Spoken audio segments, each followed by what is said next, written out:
Então, pessoal, esse final de semana, né? Lembrando vocês, a gente está trabalhando sobre a linha de vivência da afetividade, que é uma das 5 linhas de vivências que a biodança vai trabalhar.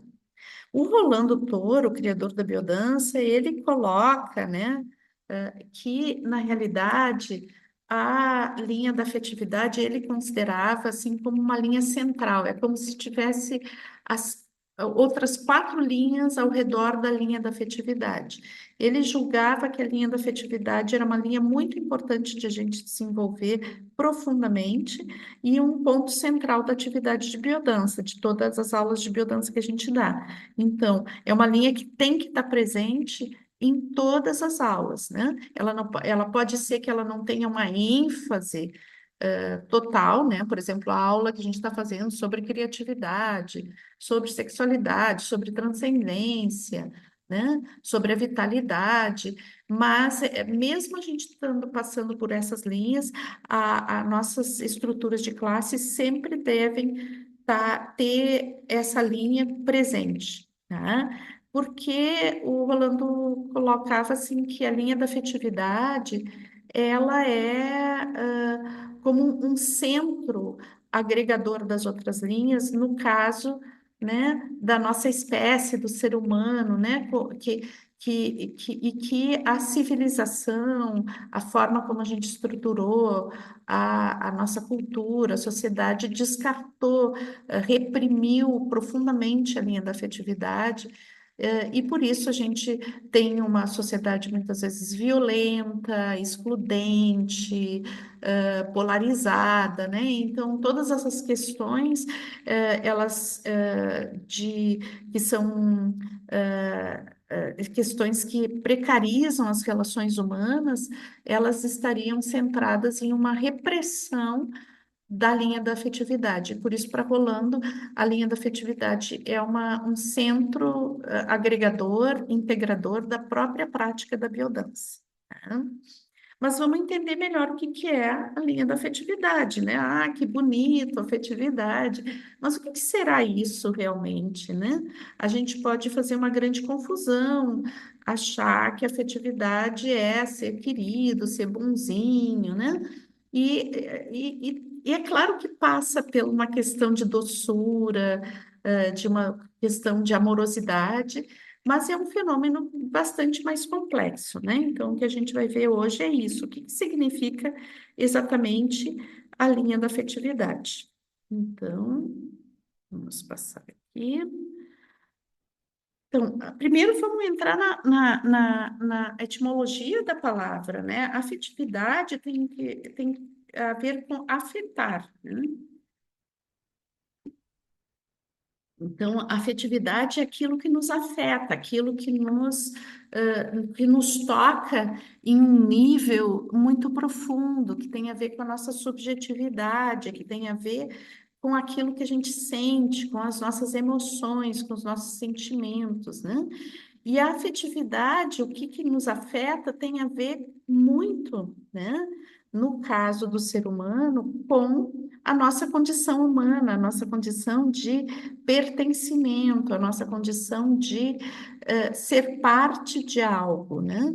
A gente sabe que o ser humano, a identidade humana, e depois a gente vai ter uma palestra onde a gente vai, assim, desenvolver isso mais profundamente, né? Mas a gente sabe que a nossa identidade ela é relacional, né?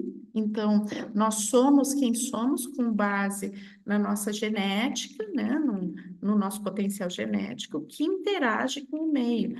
E o principal meio humano é o outro ser humano. Então, o que nos faz humano é a relação com outro ser humano. Não nos basta a nossa carga genética que nos determina como humano, mas assim faz parte do humano a interação. E essa interação, né, ela nos afeta profundamente, ela faz com que esse potencial, o potencial humano como um todo, como uma totalidade, né, ele se expresse ou não se expresse, por isso é tão importante. Né? Então, a afetividade, ela se compõe de um elemento estruturador ou desestruturador da nossa identidade. Depende de como nós somos acolhidos, da forma como a gente é acolhido, da forma como a gente sente que pertence ou não pertence, também da forma como a gente recebe os limites dentro do nosso, na nossa composição de vida, né? Como são dados os limites, como é dado a receptividade, como a gente é acolhido, não é acolhido, isso vai interferir profundamente, né, dentro do que vai ser estruturador, né, ou seja, em uma percepção positiva, e integrada de mim mesmo, ou uma percepção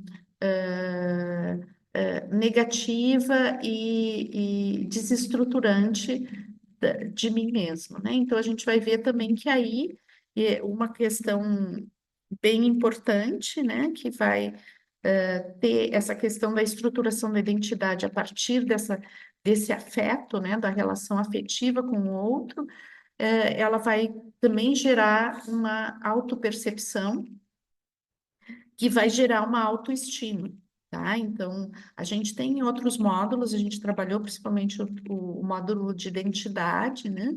Vocês podem resgatar essas palestras também, onde a gente trabalhou a relação da identidade com autoestima e autoimagem. Então, eu estou retomando um pouquinho isso aqui, para a gente lembrar, né? Que, na realidade, a nossa identidade, essa relação com o outro, ela vai compondo uma autopercepção, que pode ser uma autopercepção muito positiva, de muita abertura para o mundo, de muita consciência de si mesmo, ou ela pode também formar, depende da qualidade dessa relação, de como ela acontece, ela pode também ser extremamente desestruturante e compor o que a gente chama de trauma, né? E também aí vai denegrir a nossa percepção sobre a gente mesmo, trazendo uma autoimagem muito negativa e, consequentemente, uma autoestima negativa, né? Então, aí a gente vê a importância da questão dessa linha, né? E o quanto também ela, quando a gente trabalha ela em biodança, né? A gente, todo o processo que a gente chama de reparentalização, né? Ou seja, esse processo de refazer essas bases afetivas estruturantes da nossa identidade, elas são muito potentes, né? A maioria dos potenciais que são inibidos por falta de acolhimento afetivo, eles não morrem exatamente, mas eles ficam latentes, né? Então, à espera de um ambiente, de um estímulo ambiental positivo para que eles se manifestem.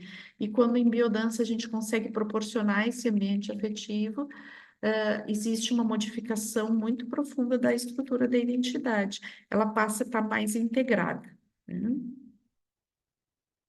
Então, a afetividade, a linha da afetividade, ela vai nos trazer muito a importância da presença do outro, né?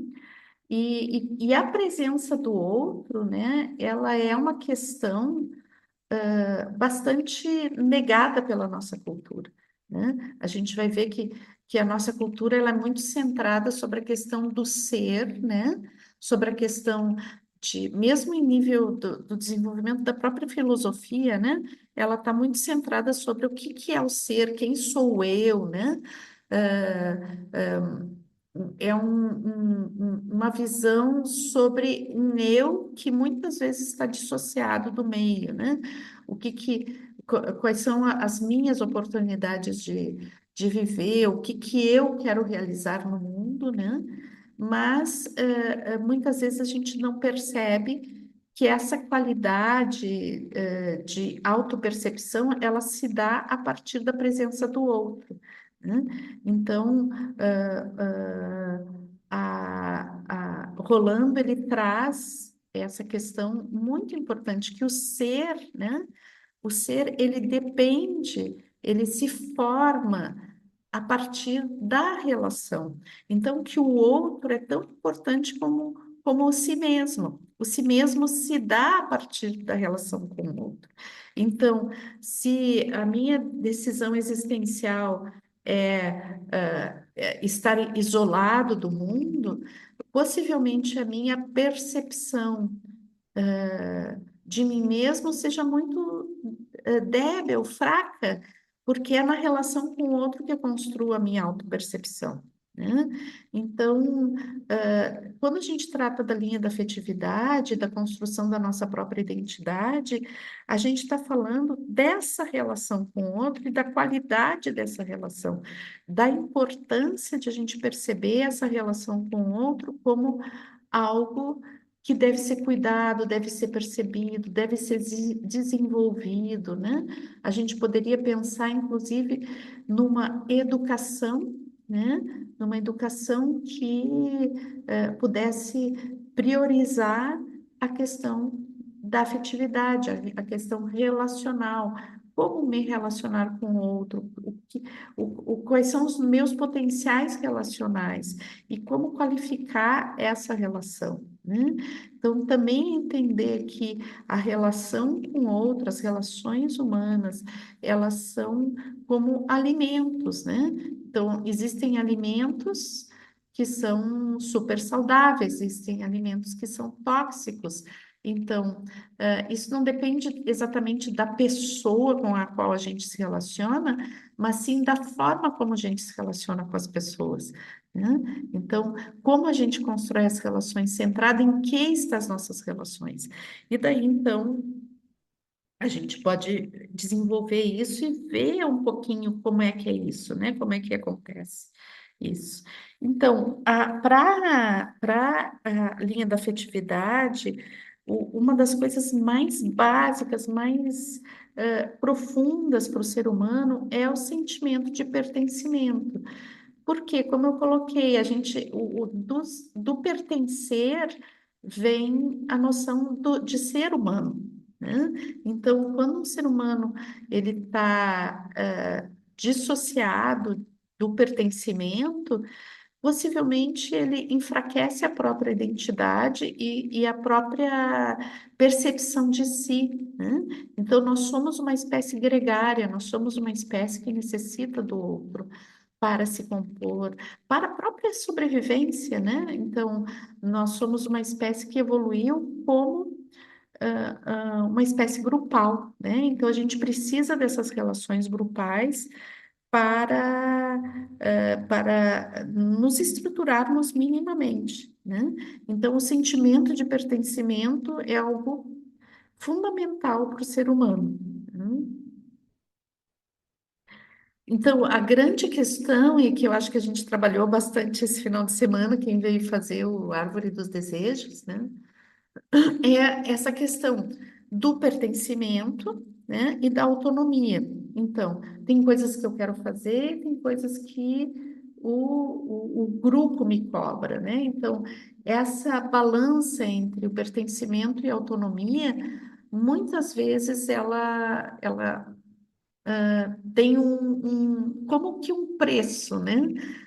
O quanto eh, as minhas atitudes individuais e os meus desejos próprios, eles afetam ou disturbam ou transformam o grupo ao qual eu estou inserido, né? A comunidade a qual eu estou inserida, a família a qual eu estou inserida, as instituições que eu estou inserida.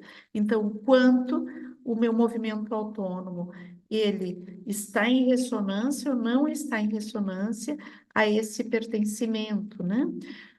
E aí vem toda a qualidade desses locais né, desses grupos que eu frequento, então dos locais que eu frequento, dos grupos que eu frequento, do local onde eu trabalho, da família a qual eu faço parte, dos grupos que eu frequento, né? Então, tudo isso vai estar sempre pulsando entre autonomia e pertencimento, né? Todo grupo vai ter um nível de cobrança, né?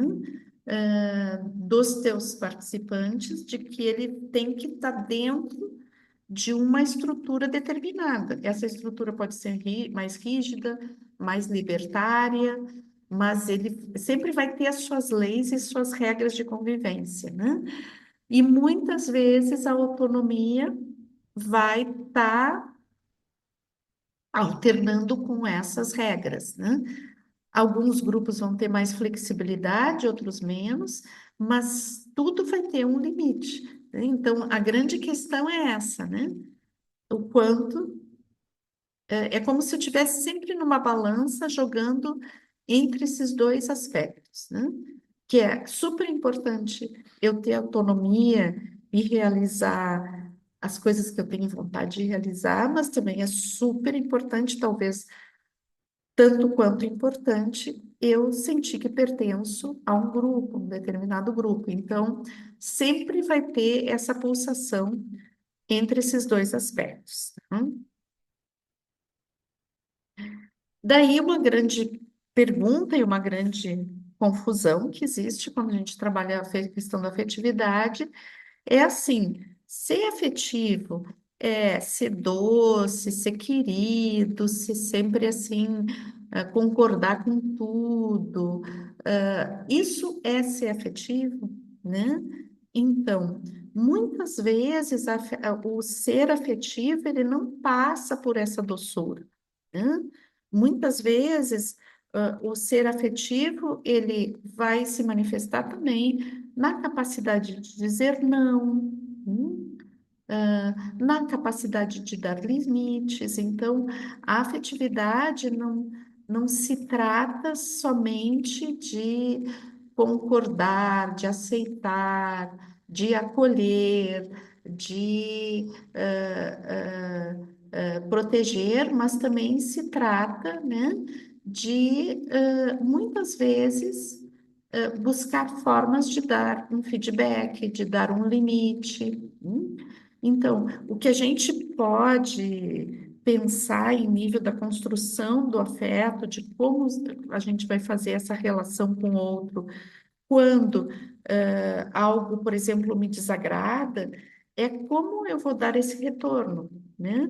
Então, o que a gente tem que pensar é não que eu sempre tenho que ser macio e, e querido e receptivo, mas que eu tenho formas de expressar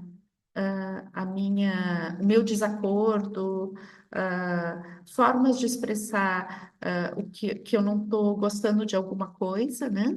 E que é importantíssimo, é ser afetivo poder expressar isso, né? Então, é super importante perceber que, às vezes, eu não gosto de algum tipo de relação, algum tipo de colocação na minha vida, eu tenho esse direito, tá? De não gostar, né?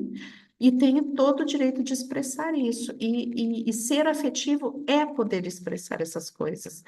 Agora, o que a gente tem que ver dentro da questão da linha da afetividade, inclusive quando a gente vai trabalhar essa questão com os nossos participantes dos nossos grupos, né? É que é a forma como a gente faz isso, tá? Então, o dar limites, o expressar o que eu sinto, eh, a gente pode ser mais afetivo expressando as coisas quando a gente faz essa expressão de uma forma construtiva, qualificante e não destrutiva. Eu acho que é essa a questão, né? Então, eu posso não gostar de alguma coisa que alguém propõe para mim e eu posso dizer para essa pessoa, olha, né, eu não estou gostando dessa forma, né? Dessa forma, eu não quero dessa forma, né? Não me faz bem essa forma.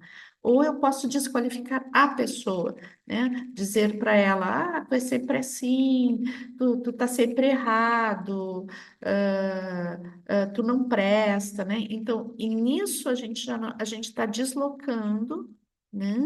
A expressão de que algo eu não gosto para uma coisa que vai afetar diretamente a identidade da pessoa, né? Então, passa a não ser mais aquilo que eu não gosto que a pessoa está fazendo, ou a atitude dela, para ser uma coisa que é violento contra a própria pessoa. Então, o desenvolvimento do afeto, ele tem muito mais a ver de descobrir as formas de colocar aqui qualquer coisa que eu sinto, né? Desde amor até muita raiva, muita vontade de estar longe, né? Eu poder expressar isso sem destruir a mim mesmo e ao outro, né? Então, eu acho que esse é o princípio básico, né? De, de que dentro de eu entender que a forma como eu afeto o outro é muito profunda.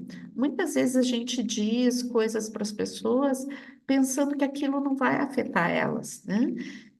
E pode afetar profundamente, pode ser extremamente doloroso, mas não o fato de eu expressar o que eu sinto, mas sim a forma como eu expresso, pode ser muito destrutivo para o outro, né? Então, a gente já teve falando sobre a questão do estresse, né? Também tem outros, né, outras palestras que estão falando sobre a questão do estresse e sobre como o estresse está relacionado com a forma como nós somos afetados na nossa identidade, e aqui essa relação de feedback com o outro, né? Quando o feedback é dado, um feedback negativo é dado de uma forma destrutiva, ele pode levar a um estresse muito profundo, né? E às vezes a gente pode dar esse feedback de uma forma muito dura, grosseira e destrutiva, sem se dar conta de que aquilo não está apenas ofendendo a pessoa, mas está destruindo a pessoa, tá causando um estresse profundo, e a gente sabe que o estresse, ele é fisiológico, né? Então, assim, na realidade, eu estou provocando uma queda do sistema imunológico, eu estou provocando uma coisa que é destrutiva para aquela pessoa, né? Num nível biológico também. Então, é muito importante, ao longo da nossa existência, a gente ir desenvolvendo formas, né, de expressar tanto o nosso afeto positivo quanto o nosso afeto negativo, com, de uma forma construtiva, de uma forma bonita, de uma forma que seja cuidadosa, né? Então, percebendo assim que o que eu quero é dar um feedback, eu não quero destruir o outro, tá? Então, é super importante a gente perceber esses detalhes e dentro da nossa prática de biodança, da forma como a gente vai trabalhar a questão da afetividade, a gente perceber como que a gente pode se comunicar dessa forma. Né? Então, é cuidar de si, cuidar da vida como um todo, né? Então, a gente pode perceber também que dentro da questão da afetividade, a gente está sempre trabalhando com uma dimensão ética, né? E priorizando, deixando uma ênfase nessa dimensão ética, no sentido de um reconhecimento do valor do outro e da existência do outro, né? Então, eu reconheço a minha própria existência, as minhas próprias necessidades, a minha necessidade de amor e de respeito, mas eu também reconheço a necessidade de amor e respeito do outro, e por isso eu vou buscar sempre a forma mais positiva, a forma menos refratária, né, de expressar as coisas que eu sinto, né, buscando que essa expressão ela gere ressonância, gere dança, gere pulsação. Quando a gente faz, por exemplo, exercícios muito simples, como as sincronizações, a gente está trabalhando justamente isso, né? Essa relação onde existe uma pulsação entre os participantes e não uma imposição, né? Então, se trata de uma comunicação não em nível superficial, mas num nível muito profundo, né? Uma comunicação que se dá por ressonância, por pulsação, por dança, por interação. né? E ela é muito dinâmica nesse sentido. Então, entender justamente isso que eu já tinha falado para vocês, que o afeto é uma nutrição, é um alimento essencial para o ser humano. E muitas vezes a gente está super preocupado, né, com a nossa nutrição alimentar, está procurando comer coisas saudáveis e tudo. Agora, se eu convivo com relações tóxicas e toda vez, todo momento, essas relações me causam muito estresse, muita opressão, né? Muita necessidade de me defender, certamente não vai ser suficiente que a minha alimentação seja saudável, né? Possivelmente eu vou criar doenças a partir da toxicidade das relações humanas que eu vivo. Então é muito importante a gente cuidar disso, né? Que as relações humanas elas tenham sempre um grau de saúde, né? Às vezes a gente cuida tanto de tantas coisas e não cuida disso, e isso é central a saúde das relações que eu vivo, né? É importante que elas sejam saudáveis, que elas não sejam opressivas, que elas tenham um certo grau de liberdade, de pulsação, de construção em sintonia, né?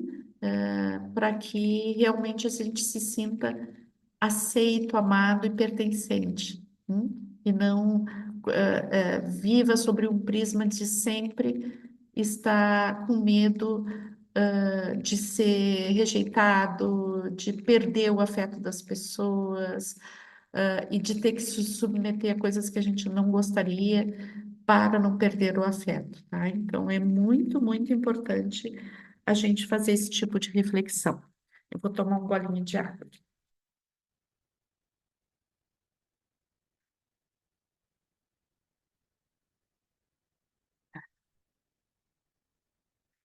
Então, um dos fatores bem importantes da questão da afetividade é a empatia, né? Então, a empatia é a minha capacidade de eu perceber, me colocar no outro, na forma como o outro sente, né? Eu perceber o que o outro está sentindo. E aí, a partir da empatia, a gente tem vários sentimentos relacionais que se desenvolvem a partir da empatia, né? Então, o ser humano tem um dos seus potenciais geneticamente determinados é empatia. Só que, como todo potencial humano, a empatia ela tem que ser desenvolvida, ela tem que ser cultivada, né? Então, eu só consigo estabelecer, desenvolver esse potencial na relação com os outros, né? No convívio, na relação direta com outras pessoas, né? Então, talvez uma das grandes dificuldades que a gente tem atualmente, né, com toda a relação que a gente tem extrema com telas, com, com dispositivos eletrônicos, etc., deixando de lado as relações humanas, né? Seja uma das coisas seja justamente a incapacidade de desenvolver empatia, o que é super grave, né? É uma doença muito grave quando outro ser humano não, nós ou o outro não desenvolve a empatia, né? Incapaz de perceber o outro como alguém que sente, né? Porque a empatia é a nossa capacidade não somente de perceber o sentimento do outro, mas sentir com o outro, né? Então, aquilo que o outro sente, eu sinto profundamente, aquilo que afetou o outro me afeta, né? Então, por isso é tão, tão importante a empatia. E a empatia, então, ela vai gerar alguns sentimentos que vêm junto, né? Então, a solidariedade, né? Então, ela vai gerar a partir da empatia, eu consigo ser solidária ao outro, eu consigo me colocar no lugar do outro e participar, né? da vida desse outro, entendendo a situação dele, né? Então, a compaixão também tá, né? A compaixão, ela tem a ver com essa capacidade, né, de me colocar profundamente na pele do outro e querer ajudá-lo, querer interferir naquilo, né? Tomar uma atitude, ela vem como uma ação, a compaixão. Hum? Nisso tudo, uma coisa muito importante, né, é a questão do perdão, né? Então, muitas vezes nós nos sentimos feridos, nos sentimos maltratados, não compreendidos, né? E isso faz parte da vida, né? A gente vai ter momentos onde a gente vai se sentir assim. Às vezes são coisas mais graves, às vezes são coisas menos graves, mas eu acho que a gente também tem que entender um pouquinho melhor o que que significa o perdão, né?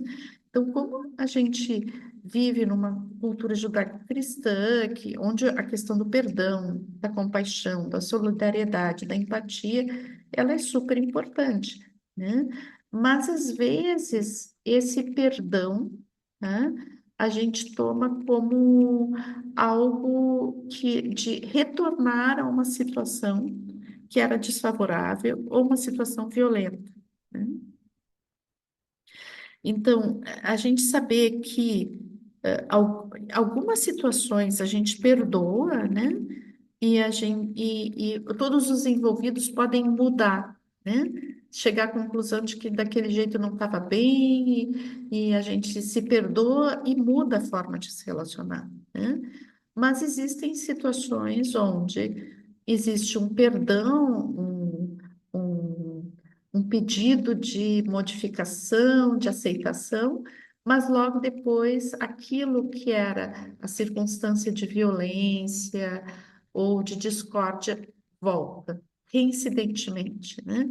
Então, que nem sempre o perdão significa um retorno de uma relação anterior, né, de um jeito de se relacionar, ou um jeito de relação amorosa, mas simplesmente o perdão é quando eu paro, né, paro de nutrir ódio ou ressentimento por aquilo que aconteceu, né?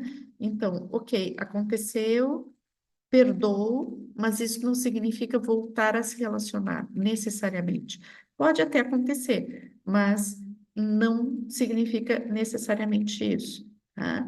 O perdão ele tem a ver com desapegar, desapegar do ressentimento, desapegar do desejo de vingança, desapegar do ressentimento, tá?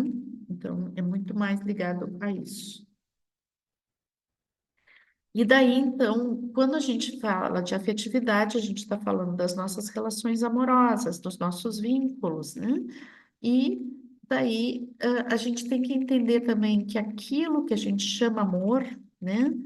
É algo que a gente aprende lá nos primeiros momentos da nossa existência, né? Nos primeiros anos, nessa relação familiar que a gente, né? Da primeira infância, ela é básica para a gente entender o que é o amor, né? Então, muitas vezes, né? Aquilo que a gente chama de amor não é amor exatamente, né? Tem a ver com pertencimento e tem a ver com aquilo que a gente paga para pertencer, né? O preço que a gente paga para pertencer. Então, muitas vezes a gente confunde amor com o preço que a gente paga para pertencer, né? E daí o que que acontece? A gente chama de amor relações de poder, relações de cerceamento, relações de controle, que não tem a ver nada com amor, né? Então, o amor, ele tem a ver muito mais com aceitação, com empatia, com acolhimento, né?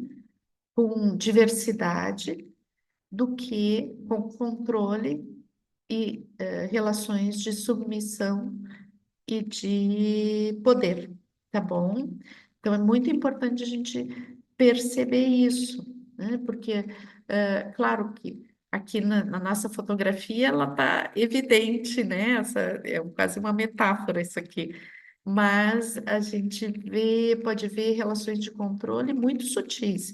E nós somos o tempo todo estimulados, né? A, digamos, eh, a, a, a estabelecer relações de controle nas nossas relações, né? As relações de posse que a gente chama, né? Que o outro me pertence. Então, o outro tem que fazer o que eu acho que deve ser feito, ou eu sinto que pertenço àquela pessoa e se eu não fizer exatamente como ela quer as coisas, então eu corro o risco de ser deixado, abandonado, etc. Então, tem que cuidar com esse tipo de manipulação, que às vezes a gente chama de amor, tá? Isso não é amor, é manipulação. E daí perceber, né, que a gente cultiva sentimentos. Os sentimentos são as emoções que a gente cultiva. A gente já viu isso lá no módulo de psicologia, né? Então, os sentimentos são emoções cultivadas. Então, que tipo de emoção eu estou cultivando, né? Ah, quando a gente fala de perdão, a gente está falando de eu não vou cultivar algumas emoções, eu vou cultivar outras emoções, né? Então, assim, quando a gente tem ressentimento, a gente está cultivando um determinado tipo de emoção, né? O desejo de vingança tem a ver com cultivar um determinado tipo de emoção, como raiva, como tristeza, né? Então, eu posso se eu tiver uma visão de que o meu mundo afetivo, né, ele é uma espécie de alimento, eu posso cultivar alimentos que me façam bem, eu posso cultivar um jardim de flores, um jardim de temperos, um jardim de plantas super nutritivas, eu não preciso cultivar um jardim terrível, cheio de espinhos e tóxico, né? Então, vai depender do que eu cultivar na minha existência, muito a relação de estruturação da minha identidade e também a construção da minha autoestima, da minha autoimagem e da própria estrutura de saúde, né, que a gente, né, da minha saúde como integridade humana. Então, a gente pode dizer, né, que quando a gente trabalha a afetividade como centro integrador das nossas vivências em biodança, né, a gente está trabalhando, de certa forma, uma estética e uma ética, né?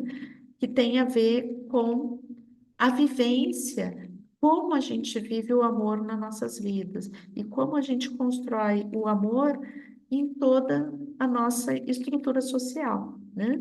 Então, o amor não é algo que a gente lê em romances ou vê no cinema.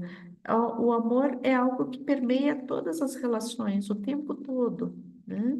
Então, como a gente vai se relacionar com esse amor, né?